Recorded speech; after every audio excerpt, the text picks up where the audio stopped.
Alright, people, what's up, everyone, and welcome to another movie review with your boy GorTheMovieGod. That's me. What's up? How you doing? And I am here to finally talk about a little movie called, of course, I mean, you know what it is, Godzilla, King of the Monsters. And I got my boys here, my man-child toys here. These are my boys. These are my toys. I got my Godzilla. Godzilla. Got Ghidorah in the background. I'm gonna put him away. Actually, no. I'm gonna have him right here for the whole review. All right. So I wanted to review this a couple days ago. I just never got around to it. You know, just wasn't feeling it. You know, I wanted a couple days to let the movie simmer a little bit. You know what?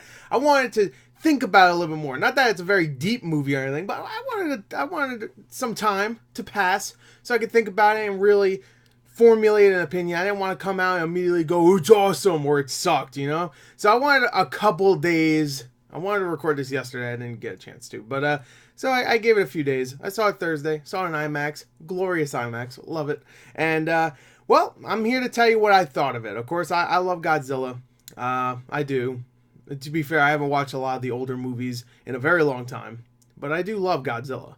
So, and I've been waiting for this movie for a few years at this point. Ever since they kind of teased Godzilla's return in Kong Skull Island. I mean, we all knew there was going to be another Godzilla movie anyway, but ever since then I was like, oh man, I can't wait. Especially with Kong versus Godzilla coming out in only, not even a year, like 9 months. I'm so excited. Yeah, I just been waiting for my boy Godzilla to come back. And 2014's Godzilla, I actually loved. I loved it when it first came out. I really did. And I still really, really like that movie a lot. So I was very excited for this, especially since all the trailers have been excellent. And there was a lot of fights. My boy Ghidorah, the king, he's here. Of course, you got Mothra, you got Rodan, you got a bunch of other kaijus out there in this movie. So I was just excited to see my little boy come back, beat some ass. Yeah, he's the king, as the title would suggest. So I was excited, and I can tell you right here, after a few days of thinking about it, I really enjoyed my time with Godzilla, King of the Monsters. I really enjoyed it. I got some issues though. All right, because the original Godzilla, I'm talking about the 2014 one, because it's a sequel to it. That movie had problems as well. Okay, when it comes to its human characters.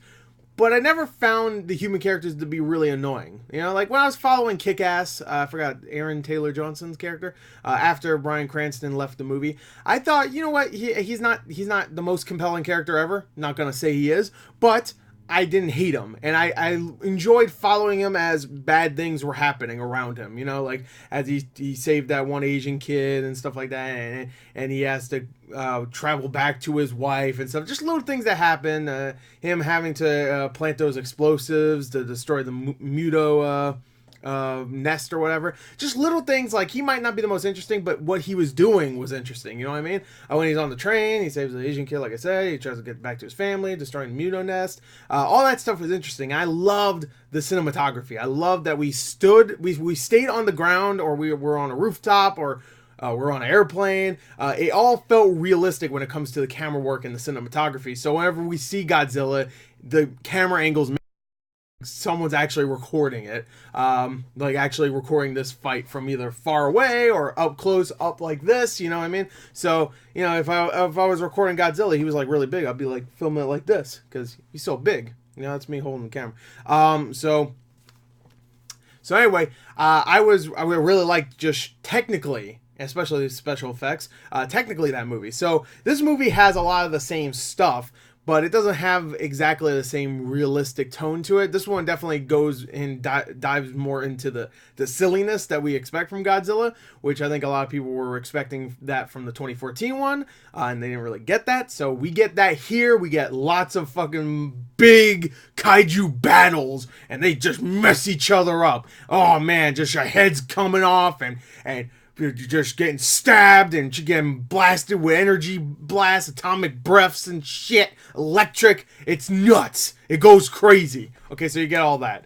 And you get a lot more of it in this. I mean, straight up, the first thing you see in this movie is they they try to retroactively put some of the new characters inside the ending of the last Godzilla. So you see Kyle Chandler's character and Vera Farmiga's character at the end of the original movie, and you see what they're going through, and they're trying to find their son who's in the rubble somewhere. And of course, Kyle Chandler's character blames Godzilla for it, even though, I mean, if Godzilla didn't show up, the Mutos would have just killed everybody. So I mean, you can blame Godzilla as much as you want. It's really the Muto's faults, but whatever.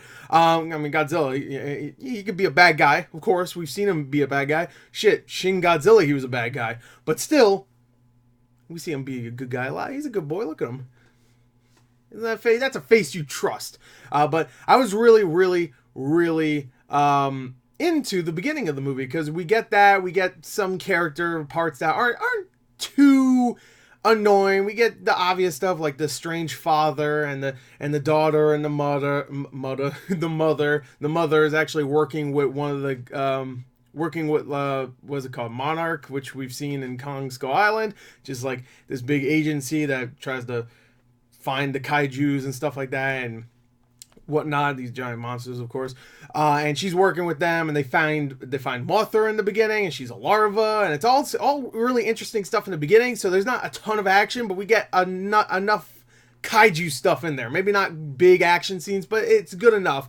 Then later on is where the problems start to take place, in my opinion, because a lot of the later part of the movie, I'm talking about maybe like after the first 20 minutes. From that 20 minutes to like about an hour in, there's a lot of just like family drama stuff and a lot of really slow, boring moments until we get my boy Ghidorah. When he shows up, then the movie gets going for sure. In IMAX, him coming back, it's so good. When he gets awakened, it's in IMAX. It's beautiful looking. It's a sight to behold. That's what I'm going to say right here. And I even saw that 5-minute clip preview thing that they were showing about a month ago in IMAX a couple times. But in the movie, it's even better. Like, it really is. When he shows up, he is a force to reckon with. He's not pansy, that's for sure. King Ghidorah, when he's here, he is messing things up. He's smacking down Rodan. He's smacking down Mothra. He even smacks down Godzilla. He shows everybody who's boss. And, you know, Godzilla, he ain't gonna handle that shit. Now, he's the king of the monsters. You know, he ain't gonna let this little false god bitch just take him down. Nah. So, when he shows up, it really starts to pick up. And then we get a lot of action. We get Rodan, we get Mothra, we get Godzilla coming back, fighting Ghidorah a couple times. We get action, we get violence, we get a little bit of humor sprinkled out. Some beautiful shots. I'm not even kidding. There's like literally like 20 shots in this movie that I would love just to take a screenshot of and put it as my wallpaper. Just the first time we see Mothra in full-on moth form. The first time Godzilla fires his atomic breath in the air, just like in this poster. The first time we see Ghidorah, just with the three heads like looking out in the distance. Oh, it's so good. Him on top of that volcano with the cross in the foreground. Oh, just like, man, there's so many shots in this movie that look gorgeous. The special effects, excellent. I think the cinematography was phenomenal. I know a lot of people probably won't care for how dark it is, but to be honest, I was actually okay with it. I was a little worried because a lot of people were talking about how like it's really dark and you can't tell what the hell is going on. I saw it in IMAX. I saw it on a really good screen, so I could tell what was going on the entire time. I didn't find the action confusing. I didn't find the murkiness to really bog down the action and make me go, wait, what's going on? I found everything to be clear, and I understood what was going on, and all the special effects were excellent. And all the action scenes were phenomenal, top-notch, exactly what you all wanted from the original Godzilla movie. And of course, some people are complaining about that now, which I get if you're complaining about the character stuff, because there is a lot of character stuff in this, but there's a lot of that kaiju stuff. So when I'm seeing like 2 out of 10s and shit for this movie, I'm like, that's crazy. 2 out of 10? Those are people that don't even like Godzilla or like these kind of movies anyway. So I don't even know why they're reviewing it, to be honest. Like, I don't get it. I really don't. I don't understand. Like, why are you even reviewing this movie? Why are you reviewing it like it's supposed to be like some top caliber like Oscar picture or some shit? It's just like it's a Godzilla movie. Godzilla has always been silly. The original Godzilla is the most serious of the Godzilla films, I would say. And even that one, Gojira, of course, is the original movie. even that one, I mean, looking at it now, it looks kind of cheesy and stuff. But, you know, later on, a lot of them got extremely cheesy. I mean, there's one where Godzilla literally does a drop kick and you could see it. It's an action figure that looks kind of like this. Well, more like this, actually. This is like old school Godzilla. So it's more like doing this. So he's doing a drop kick like this. It literally looks like this. How you get, like, really, you're gonna give this movie shit for being cheesy when Godzilla has almost, for its entire lifetime, has been cheesy. You know, don't act like this is the 1998 American movie. This is not. There is a lot of ambition put into this. A lot more action that is clear. It does the character justice, unlike that movie where they just made him into a giant dinosaur, which is ridiculous. I mean, it's Godzilla, okay? Zilla. He's a lizard. He ain't no dinosaur, okay? And it doesn't matter what he is. He's just not that, okay? He can be whatever he wants, okay? My boy Godzilla, he can be whatever he wants to be. He's a good boy, okay? I don't know what I'm talking about. But I really enjoyed all the Godzilla stuff. I really did. The kaiju battles were excellent. They were epic in scale. They were beautiful to look at. They were a lot of fun. The IMAX is definitely the way you should see this movie because it is phenomenal. Watching my boy here and that boy there fight it out, duke it out. Mothra coming in with the assist. Rodan coming in with the assist. It's good stuff, man. It's the stuff dreams are made out of. And I can't believe we see these characters on the big screen like this. And it sucks that this movie's not doing that well at the box office, too. Because this is like the Avengers of the Godzilla movies, you know? Like, we want to see big budget versions of all these characters. I mean, we saw Godzilla in the last movie, of course. The Mutos were fine. They were fine monsters. But we want to see the real shit. We want to see that good shit, okay? And we finally do, and nobody's really caring for it or seeing it, which is really upsetting. But, hey, at least we got it, right? At least we got it, and we're going to get Kong versus Godzilla next year. So at least we got that stuff. Now, when it comes to a lot of the negatives, like I said, after the first 20 minutes of all the interesting stuff that happens, all the setup, it gets bogged down a lot of the human stuff. You don't really care for the humans. A lot of them don't do really much. Kyle Chandler just looks angry most of the time.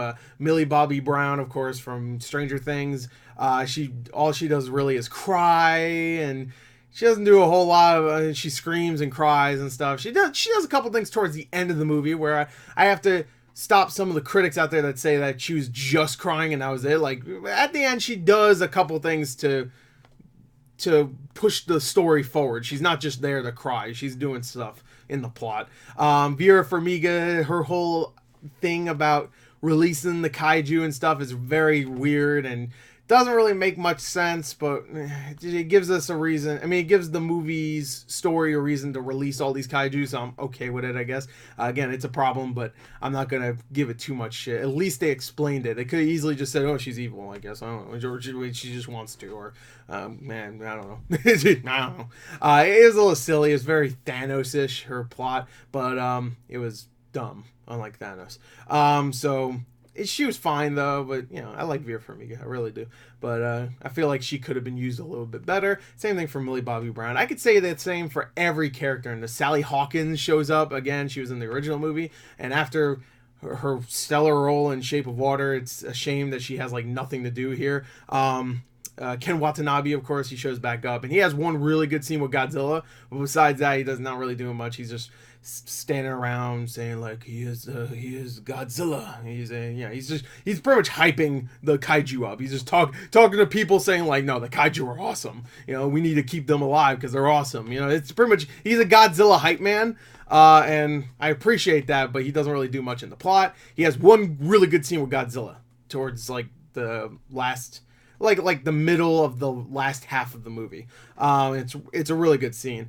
And I really enjoyed some of the humor in the movie. I wouldn't say it was really funny, but there was a couple of moments that I was like, oh, that's kind of funny. You know, I like that. Like Bradley Whitford is in the movie, and of course everybody knows him from Get Out. I remember him from Cabin in the Woods. He was really funny in that. He was funny in Get Out also. But yeah, he's great. I think he's really good in this, and he actually does provide a lot of the humor of the movie.